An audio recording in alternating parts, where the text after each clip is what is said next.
कोई भी व्यक्ति अगर प्रॉपर्टीज के अंदर सेल, परचेज या प्रॉपर्टी डीलिंग का काम करता है तो उसे पता है कि स्टैम्प पेपर की क्या लीगल वैलिडिटी है। आज मैं आप लोगों के साथ इसी स्टैम्प पेपर से रिलेटेड एक कहानी शेयर करने जा रहा हूँ। ये कहानी एक फल बेचने वाले की है जिसने 32,000 करोड़ का घोटाला किया। So let's begin with the video.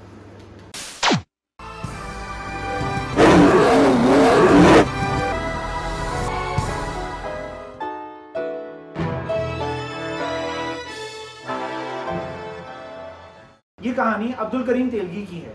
Abdul Karim Telgi railway platform पर फल और सब्जियां बेचा करता था। उसके पिता रेलवे के अंदर क्लास 4 ऑफिसर थे।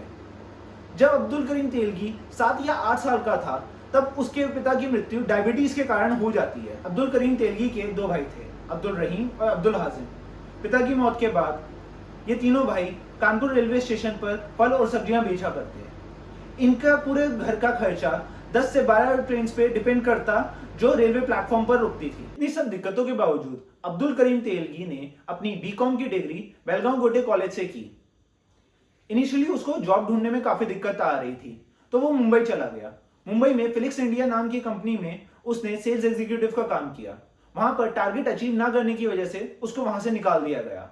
उसके बाद उसने as a manager south Mumbai के होटल में काम करना चालू किया। 1986 के अंदर अब्दुल करीम तेलगी सऊदी अरेबिया चला गया। उसको लगा वहां पर वो ज्यादा पैसे कमा लेगा, लेकिन काफी सारी जॉब्स चेंज करने के बावजूद वो अल्टीमेटली वापस इंडिया ही आ गया।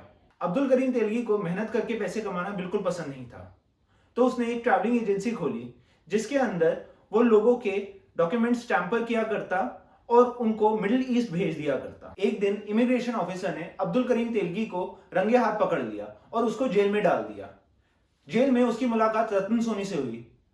रतन सोनी स्टॉक एक्सचेंज में काम किया करता था और उसका कहना था कि अगर घोटाला करना ही है तो बड़ा घोटाला करो, और उसने स्टैम्प पेपर घोटाले का वहीं पर मास्टर प्लान बनाया। जेल से निकलने के बाद अब्दुल करीम तेलगी ने इस प्लान को अंजाम दिया। इस प्लान की 3 स्टेजेस थी। पहला, मशीनरी खरीदना और इंडियन सिक्योरिटी प्रेस जिस तरीके से स्टैम्प पेपर बनाती है उसी सेम प्रोसीजर को फॉलो करना। 1994 के अंदर अब्दुल करीम तेलगी ने वेंडिंग लाइसेंस के लिए अप्लाई कर दिया था, जिसकी वजह से वो स्टैम्प पेपर बहुत आसानी से छाप सकता था। इंडियन सिक्योरिटी प्रेस अक्सर अपनी खराब मशीन्स ऑक्शंस में बेच दिया करती।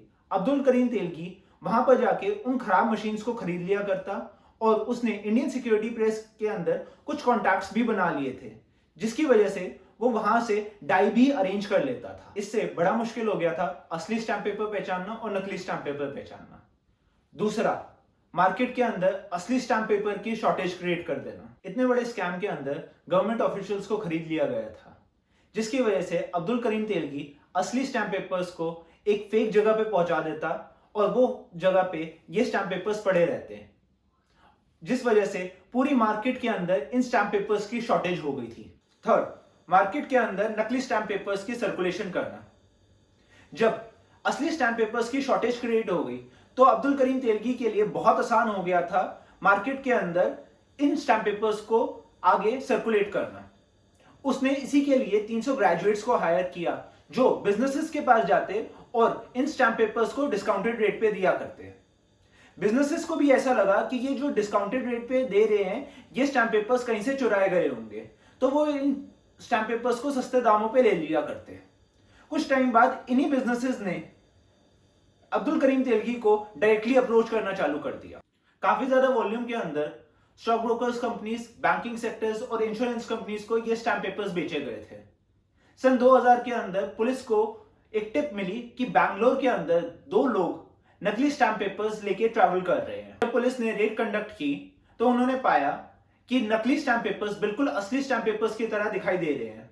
इन दोनों से जब पूछताछ की गई तो काफी लोगों को हिरासत में लिया गया और एक से एक कड़ी मिलाने के बाद पुलिस अब्दुल करीम तेलगी तक पहुंच गई। पहले तो उसका फोन टैप किया गया और उसके बाद अब्दुल करीम तेलगी को अरेस्ट कर लिया गया। जब पुलिस ने इन्वेस्टिगेट किया तो उनको पता लगा ये स्कैम बहुत बड़ा है, तो इसके लिए स्पेशल इन्वेस्टिगेशन टीम बनाई गई जिसने ये पाया कि ये स्कैम 1994 से चल रहा है और इसके अंदर काफी गवर्नमेंट ऑफिशियल्स इन्वॉल्व है, जिसकी मदद से अब्दुल करीम तेलगी इस स्कैम को अंजाम दे पा रहा था। एक पुलिस इंस्पेक्टर की डेथ के बाद स्पेशल इन्वेस्टिगेशन टीम से ये केस सीबीआई को ट्रांसफर कर दिया जाता है।